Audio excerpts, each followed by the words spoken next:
Okay, ladies and gentlemen, welcome back. So now the real flesh, the real stuff. How do we work together? Empathy. Empathy is about understanding each other. And oh, by the way, this was exactly the question I got 10 seconds ago. This is, how do we understand each other somewhere, and how do we do something with each other? That's not about it. It's, if I want you to do something for me, I need to be of value to you, and I need to do something for you as well. You see, that's about reciprocity, that's about understanding each other, that's about understanding each other's problems, each other's concerns. Okay, empathy map. We see people and we perceive people from different angles. We hear them, we say something, we do something, we think about something, we have emotions. Very interesting, very important. Let me tell you something about empathy. There was a test done with radiologists. You know, these guys who are looking at these nice pictures of you, very inside, very intimate kind of pictures of you, and they just decide if you have a lung cancer or not. Wonderful, ain't it? Okay? And the study was made with two different setups. The first one, you had a picture of the person and the radio picture, the X-ray picture, okay? And the second time, you just got the X-ray picture. There was more than a significant difference in the diagnosis when the doctor saw and could put a face on the X-ray picture. Unbelievable, eh? Really significant, 30–40% difference in the diagnosis. Just because the guy envisions the person, it is real, it is not just a square of plastic with X-ray picture. It is Mr. Smith, or is it Mrs. X? I feel like a human being having to deal with a human being. It's not just like work. This is the power of empathy. Empathy, that's about the pain and the gain. What do I get if I help you? What is the pain you have, and how can I solve it? This is the essential question that you have to think of when you want to work in a team and when you want to interact with other teams. If you just come with, I want this is my demand, this is fine. Of course, everyone understands that this is for the good of the company or the project, blah, blah, blah. But still, I have a pain. I have to do something for you. So, what do I get in return? Will my boss be happy if I do something for you? You have these guys in the production line, and they need to put to set up your test environment. This is great. This is part of the job. But if they're evaluated on how the production runs and not how the project runs, they don't care about your test environment. This is not how they get their money back. So they will reach their objectives when they get the money back. If you're not part of it, if it's not part of their strategic mission, you're out of the picture. Unless you buy them a coffee and they put a face. And then you're Mr. or Mrs. somebody that I want to help. Because he's a nice guy and we have a beer together. Or she's a nice girl and she has a wonderful smile. Or whatever. Whatever. Positive empathy.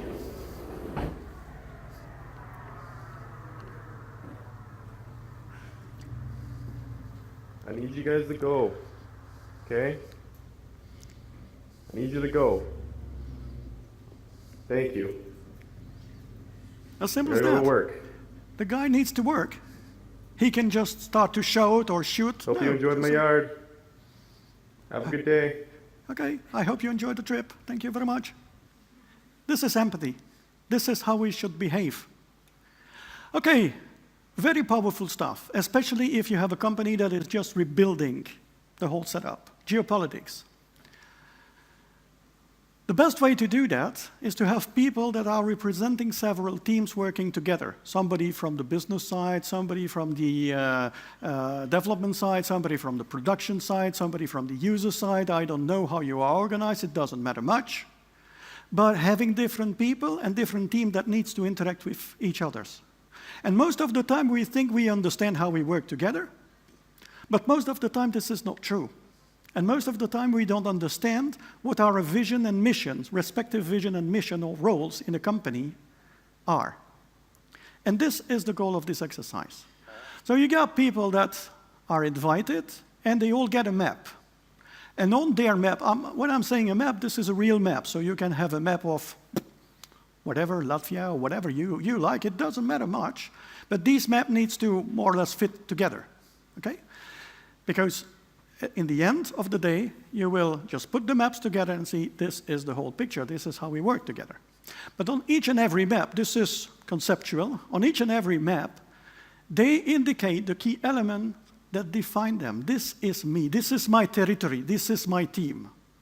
I'm QA team, and my job is, my territory is, this is what I do for the company. And you are the business team, and this is what you are, this is what you do for the company, okay? So, how do you express that? Resources, activities, responsibilities. This is me. These are my resources, these are my people, these are my activities, this is what I do, and this is what I'm responsible for, okay? Then you look at what you trade with each other. My stakeholders are input, output. Who do I give what to? Who do I receive what from? Okay? In, out. As simple as that, a flow. And oh, by the way, what do I need from all those guys? What are my requirements? I got a very nice conversation once for the test environment with somebody from the production side. And this guy just said to me, hey, I want to set up your test environment, but I need to know what kind of hard disk I should put and how many heads and how many sectors and how many... Hey guy, what are you talking to me? I'm not a technical guy. I'm a chemist in the origin, so I don't know shit about... Well, I know what you're talking about, but I cannot put a number there. This is your job, this is not my job. Yeah, but then you all go wrong. So you need to have a translator. You need to have somebody who can say, well, actually you need to put this data in, and this data will take that much space, and for that you need that many space, blah, blah, blah, blah. So that many heads, that many sectors, and so on and so forth. And then, of course, I got the requirements, I got the needs, and the guy is able to work for me. If he has the time and he is part of the objective, and so on and so forth, right? And the goal there is to express exactly what we expect from each other, how we are going to work together. It looks trivial, but I'm pretty sure that if you do the exercise, once you're back in your company, you will discover things that you did not even know. You're not even sure that these people were doing that. And then, of course, you put everything in common, and we share. And then we understand what is wrong with our communication. We understand why they don't do that. And then we can eventually act.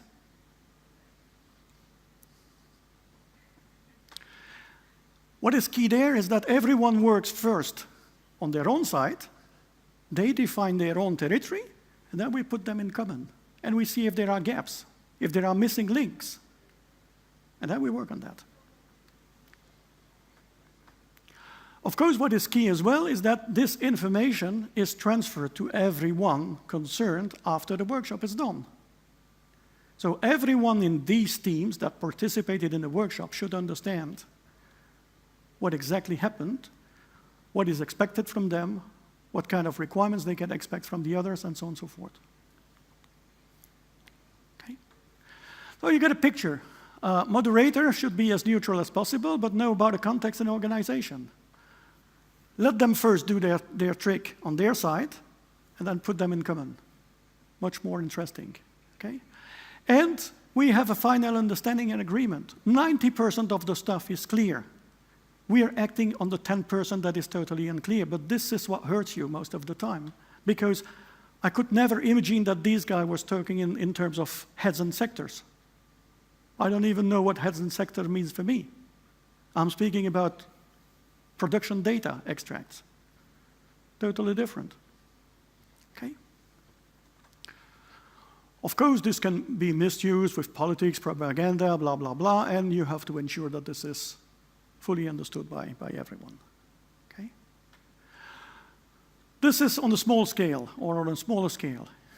If you were me, so everyone is invited to describe on a schedule what are their task activity that he or she is actually doing. This is what you do inside a team. This is smaller scale, okay? Especially if you have the kind of complaint, well, he or she doesn't do anything, and why the hell is she not responsive? Why the hell is he always blocking my request, and whatever. So this is explaining who is doing what in a team. If it's a small team and if it's your team, in principle you should know because you should have defined that. But it might be that these are, again, these cross-functional team. A very simple example. You have testers, business testers, doing the acceptance testing. If these guys are coming from, let's say, the business customer-facing team or whatever, what is their workload? Are they testing the whole day for you? No. What is their workload? What are they doing on top of that? Because this could explain why, if you send them a request to test the application today, they do not react immediately. Just because you don't know what they're doing, just because you don't know their workload. It might be that they are lazy. It might be they're not good-willing people. Fine, but not necessarily. Okay, so you get the schedules, and you read them aloud. And this is some kind of a game, you know? I just pick that one, I just mix them all, and say, okay, Mr. X is doing blah, blah, blah, blah, blah, blah. Who is he? And then immediately you try to figure out, you project yourself into someone else's shoes. And you understand what these guys are doing. Oh, you were responsible of that. Oh, funny, because I have a question on that one. I didn't know that I could ask you. Okay? You create some coherence in the group. Okay? Interaction. Interaction is key in here, especially during the writing. Again, rephrasing. Eh?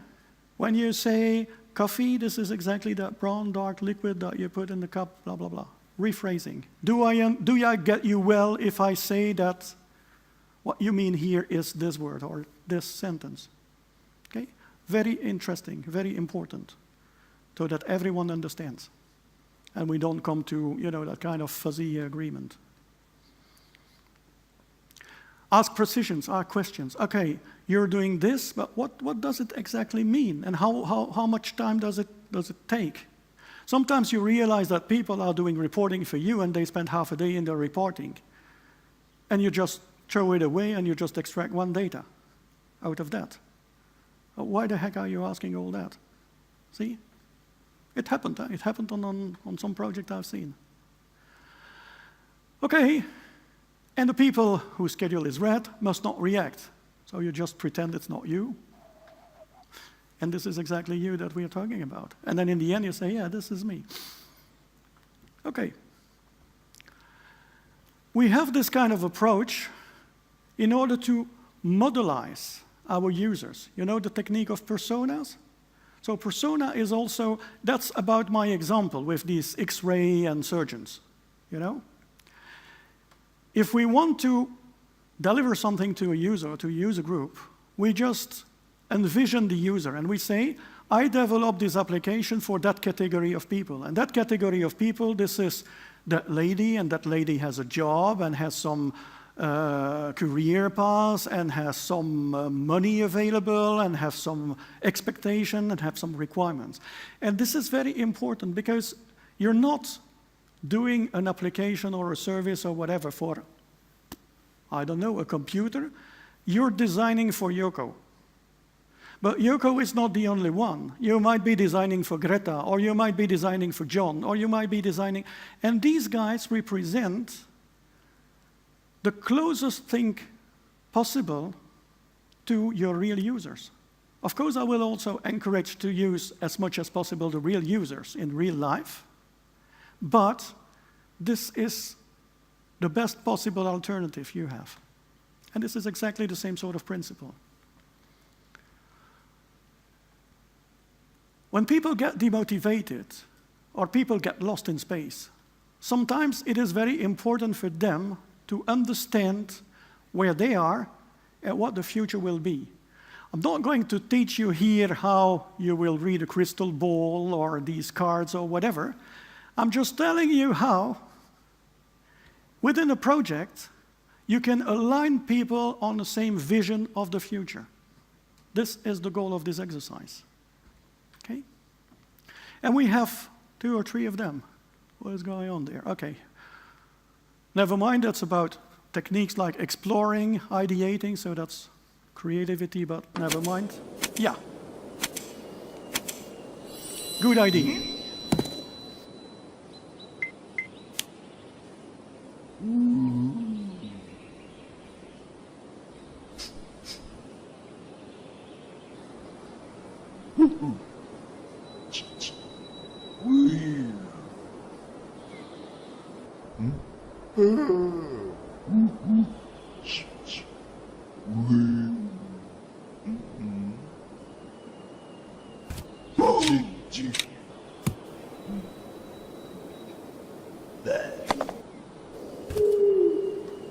Excellent, if you want to go for usability. Nielsen, very technical for the techie guys. A gold mine in usability, a real reference, worldwide reference, but yeah, kind of technical. So yeah, you need to be, this is not the kind of stuff that you bring to the beach, let's say. Okay? This is easy. A little bit too easy, but very good. No nonsense. That's a first, that's a starter. Okay, and then we have other ones. Okay. Envisioning the future, well, of course, I will start with Harry Potter and the magic wand. Okay, so the group defines a topic or a problem they want to get solved, but they don't know exactly how they can solve that. The key here is that it shouldn't be too difficult. So that is the catch. If it's too difficult, that technique won't work. But if it's something that is annoying, but people don't know how to approach that, collective intelligence, you come to that sort of exercise. Okay? So in turn, everyone takes the wand, and of course these workshops can be much funnier if you have a little bit of props. So you bring this magic wand. Okay? It costs just a couple of euros. You just bring this magic wand, and of course people start. If I were a whiz, I would. This is fun. But behind, this is serious stuff. It's kind of serious gaming or, well, whatever. Okay? If I were a whiz, I'd change. And you make a proposal. This is your way to solve the problem. This is how you would eventually solve the problem. And then the group discuss about the alternatives, the different choices, and choose the best one. Of course, it needs to be attainable.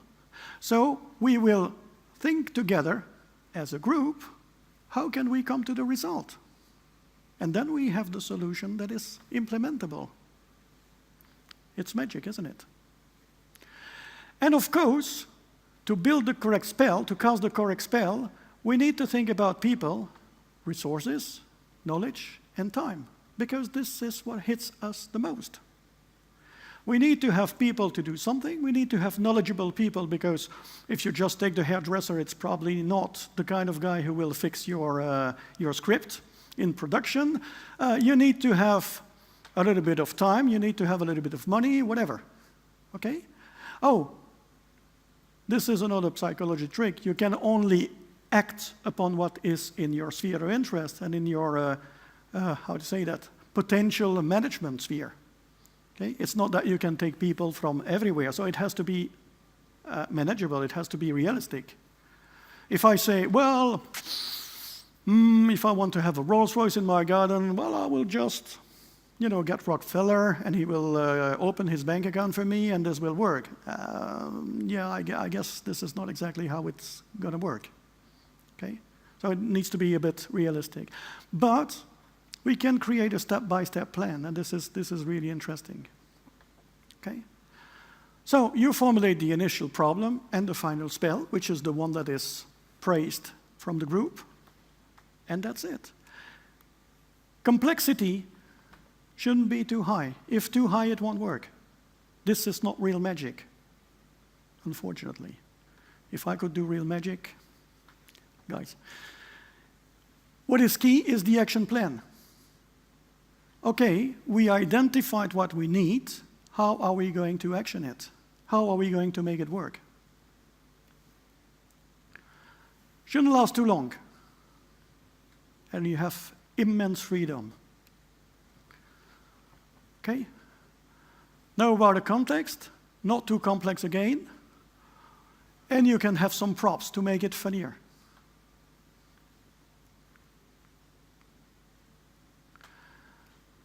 This one is also very powerful. 2 teams. One, the roses, and the other one, chrysanthemums. This is what you put on the tomb when people are dead. Well, I suppose you do that here as well, I hope. In some culture, this is not exactly the right flower, but okay. Roses are assigned to listing actions, key success factors basically, that will make the project succeed. So their goal is to make the project succeed. And what do we need to get this project come to a successful end? So they will list all positive stuff. Chrysanthemums will do exactly the opposite. There's a catch. They cannot say, if the action that is described by the rose is not done, then the project will fail, because it's too easy and there's no added value. Their job is to identify the risk factors. Of course, de facto, the risk factors are, if nothing is done on the rose side, nobody will do anything on the chrysanthemum side and the project will fail. This is clear. But there are risks that are not identified on the opposite side. And this is their added value, right? And one representative of each team presents their vision of the future. And of course, there is, you know, somebody coming from the dark age and say this project will be a terrible failure because. And on the other side, you will have the, kind of Hello Kitty sort of approach, and this project will be a big success because. And of course, you mix those visions, and you have identified the risk and the success factors. What makes the project going to go wrong, and what is the risk that you will face at a certain moment in time? And of course, you mitigate both. So, vision compared, lessons learned, summary, whoosh, come to an end, and a happy end. Of course, bias and prejudice.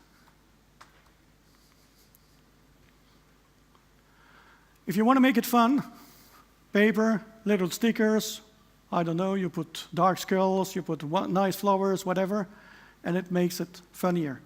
People like to work and have a little bit fun at work. Okay? It doesn't cost a lot of money, but it's easy. This one is when you have very negative people. It's a very cool psychological technique called worse than death. The principle is very easy. And I will tell you immediately a worse than death situation in real life. Your son or daughter come back home, and she got very bad marks at school, secondary school or primary school, right? And then immediately, okay, she got bad marks, so she has no future, no career, so she couldn't get to the secondary school. Because of that, no diploma. Because no diploma, then, no job. Because no job, she will end up in the street, and she will prostitute, and she will die. Hey, I just got a 5. Stop. You know, this is triggering this. So when you have very negative people, you just come to ask, okay, I got you. What is worse than this? How can it turn to be even worse? What could go even wronger, worse? And then they elaborate. Okay, good. And then let's say that this is happening. What is worse? And then they come. And at a certain moment in time, they realize on their own that this is completely stupid. And then, of course, you wrap up and say, okay, we started from here and we are there. How realistic do you think it's going to be? And then people, oh, yes. Okay, so let's start back. Okay? This is what you do individual. This is not for a group. If you have to do that for a group, much more difficult to manage. But this is helping people to take distance and to realize that they just overplay. Okay? That's about identifying fears as well. Okay? Yeah. Oh, the bed of Bigard. This is a sketch in, unfortunately, in French, so there's absolutely no point to give it to you. But it starts from a statistics. And it is said that in Paris, on a million people, one dies because he's being bitten by a bat that has a disease like rage. Okay, and the guy starts. Okay, I'm living on the 7th floor in a building. Why would the bat come and bite me? And oh, by the way, this is 1 out of a million. And then you just disassemble the stuff, and what looks to be probable becomes absolutely silly. It's not possible. It will never happen, you know? Okay, whatever. So active listening. Active listening, again, this is rephrasing. Yeah, I will do. I will be on time, no problem. Okay? So that's what it's all about. Okay. Active listening, so rephrasing. This one is absolutely powerful. I love it. And you have 4 ways to do that. You can do that individually, 1 person at a time. You can do this as a group, so the group is deciding all together. And you can start at the bottom of the stairs or in the middle of the stairs. So 4 possibilities. Still following? I know it's late, but okay, good. The top of the stairs, this is heaven. This is the project goes fine. This is I reach my objective. The bottom of the stairs, this is where we started. This is the beginning of all. And depending on where you are, you look back and I already did these steps, and this is where I need to climb up. Or I'm just there in the beginning and I need to climb up. Okay? The difference between starting in the middle or starting in the bottom is to make them realize that some steps have already been taken. So if it serves your goal just to say we can't move back, or it's not that we're starting from nowhere, we're already somewhere, start in the middle. If you want to drive your team and align them to the vision, and there's no point in, you know, what is already achieved or we can't move back, start from the bottom. Okay? And what do? You just draw stairs. Let's say 12 steps. Okay? You put the people or the team somewhere on these stairs, and each and every stair is a step that is necessary to come from the beginning to the end. What are the key elements that are required for me to achieve my goal, to reach the project and be successful? And we need to think as a group or individually. Individually, this is more about my career path. This is about, you know, this managerial stuff. As a group, this is a project style.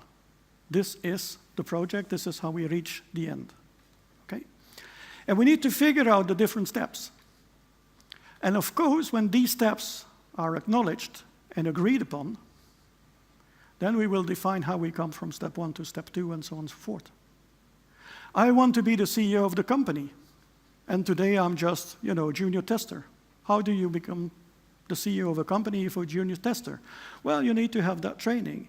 You need to have that sort of capital, or you need to have that sort of support, or you need to have that sort of project done, or you need to have to prove this and that, these kind of qualities, these kind of skills. And it might be that you end up as a CEO in the end, or not. It might be that in between you don't realize, well, you do realize that you don't want to become a CEO at all, which is another story. Okay? 12 steps, animate the discussion, and everyone in turn present their own stairway to heaven. You can do this as a group and think all together. You can also ask different people to do their own stairway and you reconcile. There are many ways to look at the exercise. What is interesting is that in the end you come to one stairway. The objective must be clear from the beginning. Where we start with should be clear at the beginning. and we come to the action plan to move from one step to the other. And this is how you envision the future. This is giving objectives. This is giving deadlines. This is the milestones of a project. Okay?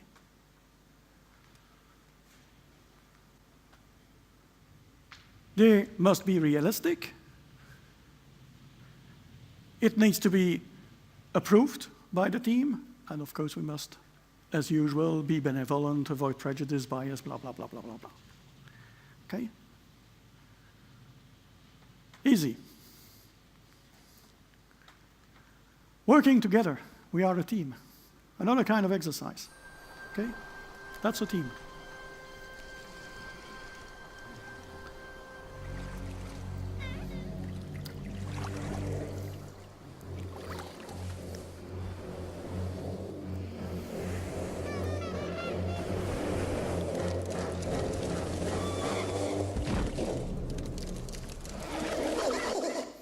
That is a team. They just went together in the same direction at the same time. They just managed the risk. They made it. That's a team. If you want to build a team, there are different ways to build a team. Okay? But there is one way that works very, very much. This is when we suffer the same pain. We are in the same ship. We are in the same boat. The army understood that very well. If you have these kind of elite kind of soldiers, they went together into such hassle, such trouble, even if during their training, not really on the front, really in their training, that, they back each other's. They trust each other's like hell. They can die for each other's. This is a team. If you go to a football team, this should be the same. If you have 11 individuals who just want to earn money and who don't care about the others, you have a very bad team. And you will win no match. Okay? This is a funny exercise, especially for the cleaning lady that comes after you. It's called break an egg. The aim of the game is, as a team, you receive an egg. You receive a couple of straws, these plastic straws that you use to sip your cocktail or whatever. You receive some, tape or whatever.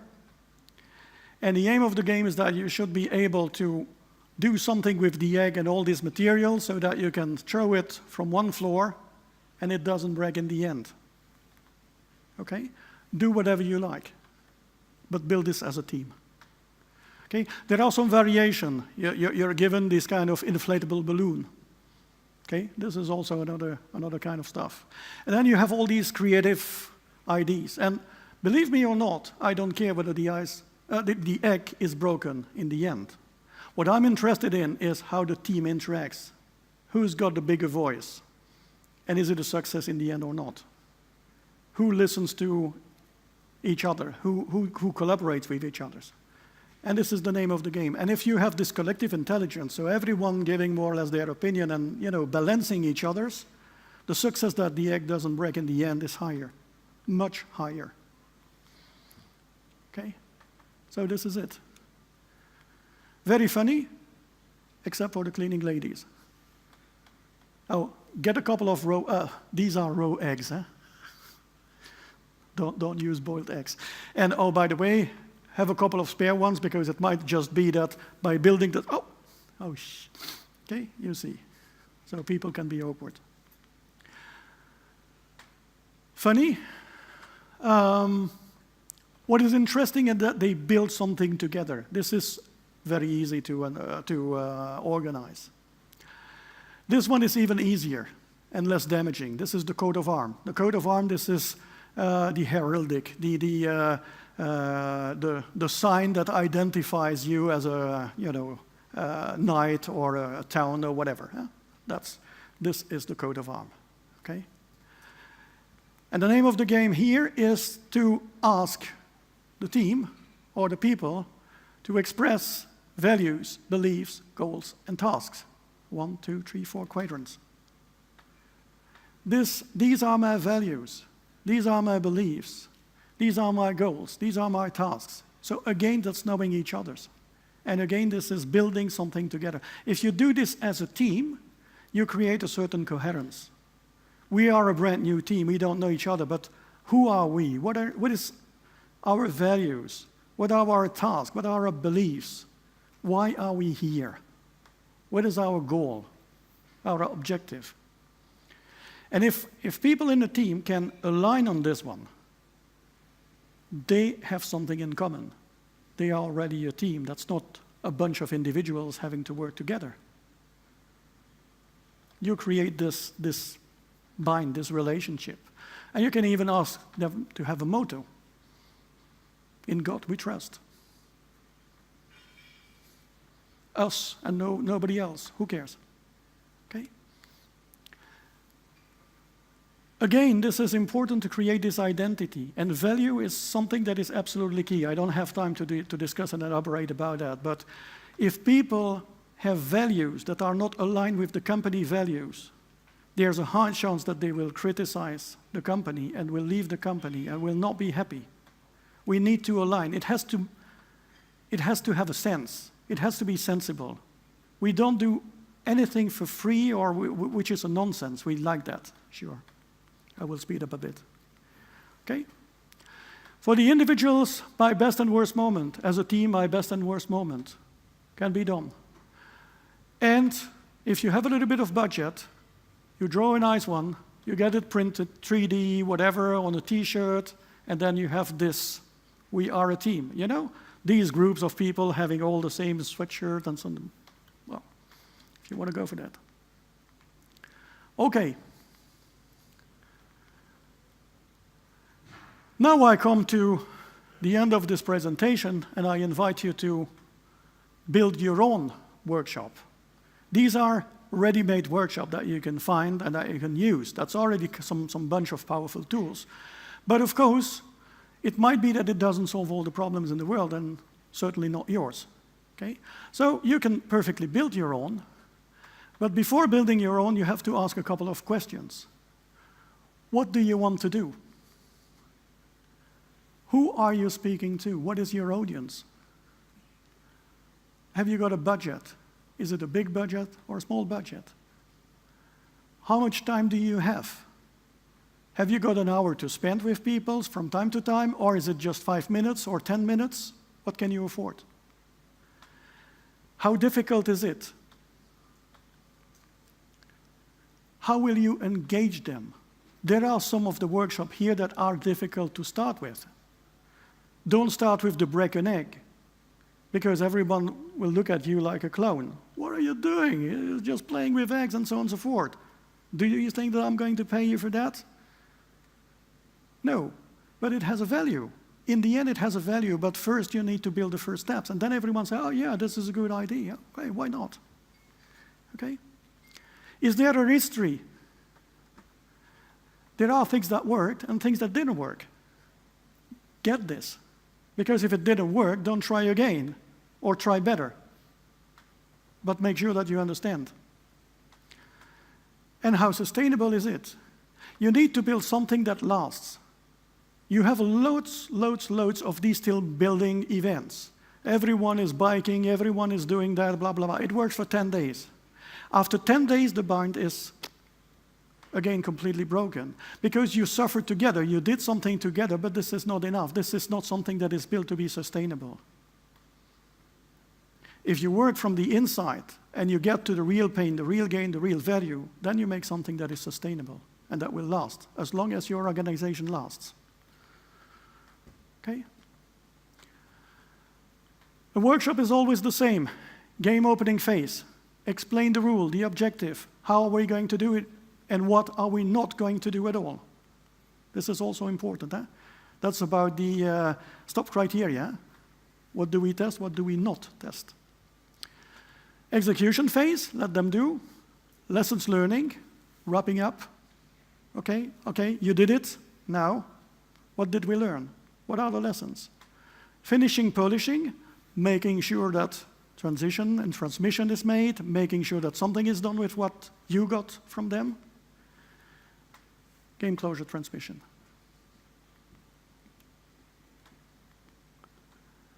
It will never be perfect the first time, but never mind. Nobody is perfect. Well, me, but never mind.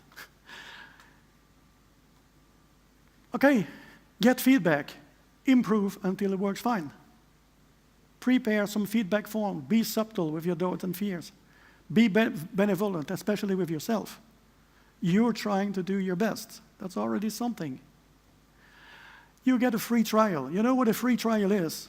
You build your workshop. Don't do this as work immediately. Do it with your family. Do it with a couple of friends. Try it at home. And you will get feedback from them, but this is benevolent feedback, and if it doesn't work, who cares? Nobody knows. And when you're comfortable enough, then you bring this back. Friend, good understanding colleagues, get a ready-made solution, return of experience, blah, blah, blah. And then be successful. This is it. Thank you very much. Questions?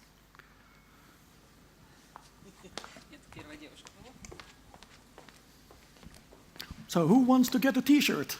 Yeah. Thank you for such an inspiring presentation. Thank you. According to all this information, it looks like you should nurture this empathy and build this self-control for a long time out of all these discussions. But what if you're a part of a team and you should moderate this situation simultaneously when the pressure is high and you become too emotional? Oh. What should I do in this situation? Any silver bullet? I got some sort of question that was going more or less in the same direction. And the question was, who should do that? Okay? And my answer to that question is, it doesn't matter. This is a role. When we're working agile, we are testers, we are developers, we are blah, blah, blah. It's not that I'm happy or not happy with that, but this is a role we take. Okay? So this moderated job is also a role. If you're becoming too emotional, if you're a nervous kind of person, and I can be a nervous kind of person as well. Sometimes I react very emotional. This is my genes, okay? Part of the game. Then you just delegate this to somebody who is quieter, more used or more comfortable with these kind of things, and it doesn't matter. As I said, and I use the same example as I use for my answer, I realized in my own company that sometimes we were not focusing enough on people. But focusing enough on people is something that is not easy when you are in a managerial position. You can do that, but you have a big bias. This is the gray zone that you never know about. Okay? So if I say, hey guys, do you think this is a good idea? I'm pretty sure that I will have 30 people saying, yeah, this is a good idea. But I'm pretty sure that out of these 30 people, 20 will think, yeah, another bullshit, who cares? Okay? But I'm the boss, so great idea, boss. No, this is not what I want to hear. I don't care whether this is a good idea or not a good idea. What I do care is you. And you find this is a good idea because we will move together with this.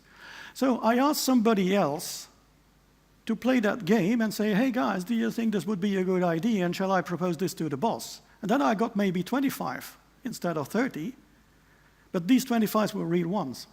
And the 5 others gave some objections that were taken into account, and then you can move on. Now there are techniques, of course, to have self-control.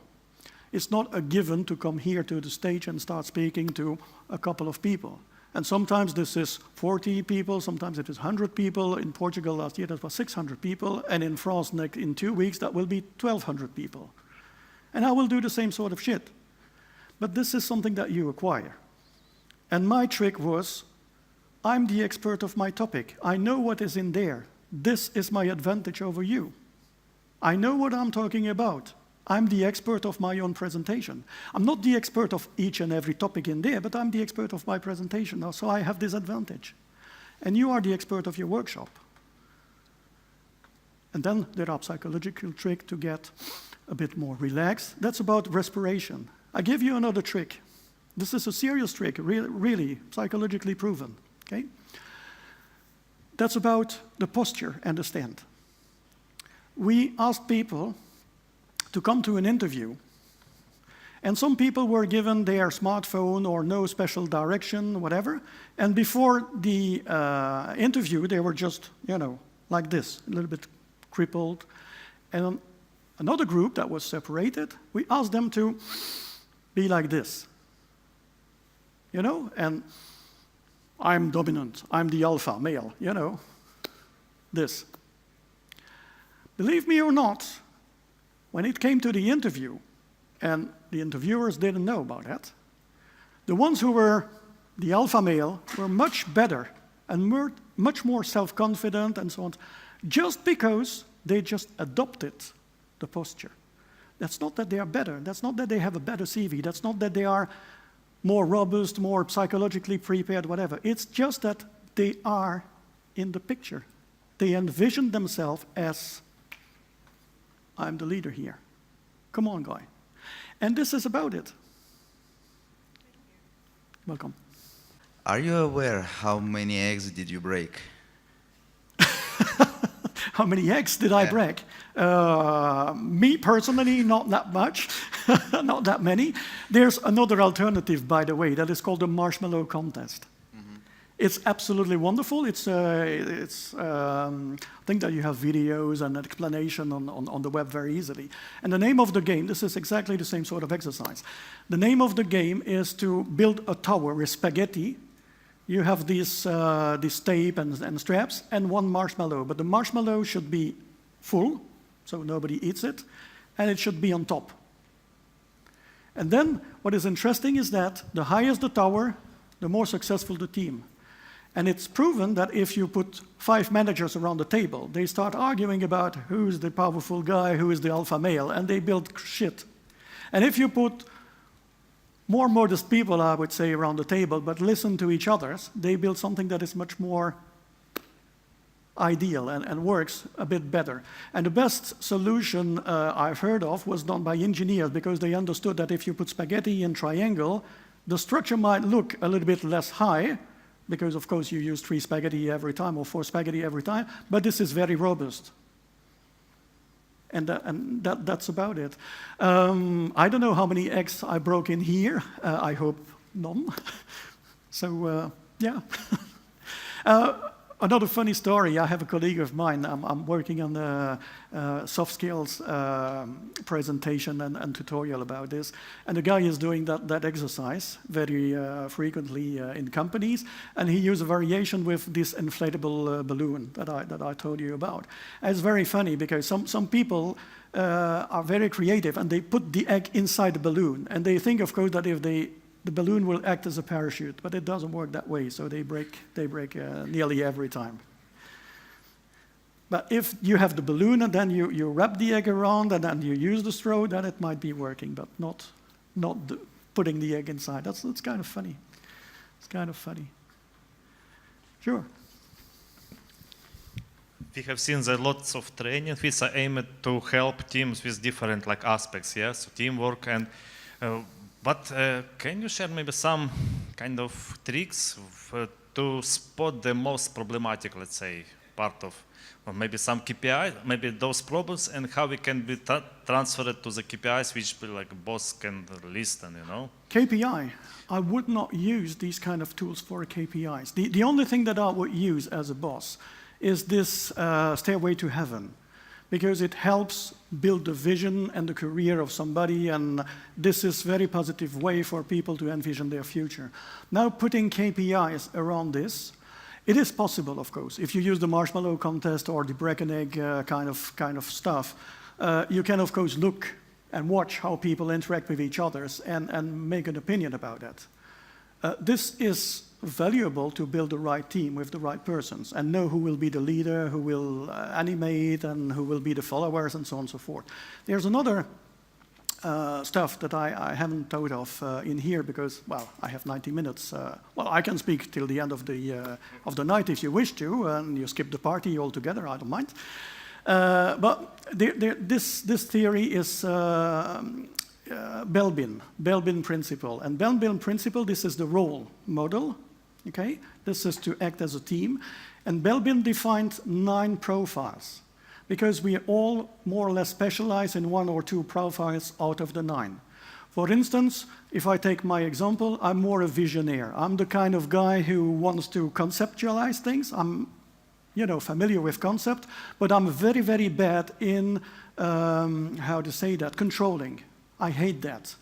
Getting after the people and controlling that everything is done, I hate that. That's not me, it's a loss of time. My views. And you have people that are very good at controlling, everything is done by the book, blah, blah, blah. These are very process-related people, but they are not good in vision. You have people who throw things on the table and never finish anything. And you have people who just get the ideas of the other and make sure that they come to an end. So these profiles are complementary. If you have one of each, or people who are comfortable with all the profiles in the circle, in the group, then you have a better chance to succeed with your project. And this is also something that you can evaluate. What I would strongly recommend, and I had another presentation on this one, is to avoid putting metrics of something that is not supposed to be a way to measure people. I've seen loads of projects where people put KPIs and metrics on something that they did not control. Very, very quick example. That was a project, it was shifting, very bad shape, and the manager said, head of development, you fix 10 defects a day as a developer, otherwise you get into trouble. And you know what? This is a metric. So the guy was there and he was controlling that each and every developer in the team was fixing 10 defects a day. And you know what happened? They fixed the 10 defects a day, no problem, because their career, their salary, their bonus, their whatever was at stake. So they did. But you know which defects they solved? The one who nobody cares of. The easy, low-hanging fruits. And oh, by the way, there's another way to solve defect that is annoying us. It is, I cannot reproduce. So the defects go from my bunch to your bunch. What do you do as a tester? Oh, it cannot be reproduced, so maybe I did not describe fine.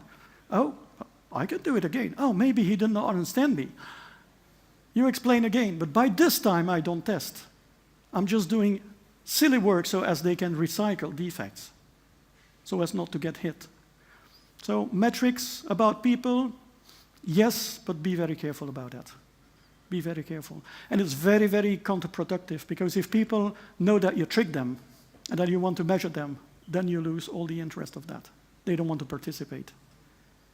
There's a catch. They don't want to. Unfortunately, time is over. I'm still there. You can go. Hey, look, I'm here on the stage. I'm the boss. I decided the time. Okay, guys, thank you very much again.